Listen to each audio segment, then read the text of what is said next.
ভরা এতিম করে দুনিয়ায় পাঠিয়েছিলেন। ও খাদিজা, মক্কার ছেলেরা আব্বাকে আব্বা বলে ডাকছিল, ছেলেরাকে আব্বারা হাত ধরে বুকে লাগিয়ে নিয়ে দোকানে গিয়ে খাবার কিনে দিচ্ছিল, খেলনা কিনে দিচ্ছিল, ছেলেরা কাটছিল, খেলনা নিয়ে খেলছিল। খাদিজা, আমি আব্বা আব্বা বলে আমার আব্বাকে পেতাম না, আমার আব্বা হাত ধরে বুকে লাগিয়ে নিত না। আমি বাড়ি যেতাম, আমার জননী আমার মা আমেনা আমার হাত ধরে বুকে লাগিয়ে বলতো, ও বেটা ওরে আমার ধন, কেন এত কেঁদেছ?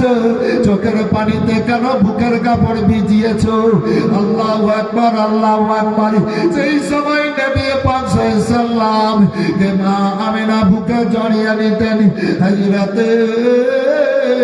হযরতে আমেনাকে নবী আমার বলেন, ও খাদিজা, আমি তখন আমার মাকে আমি বললাম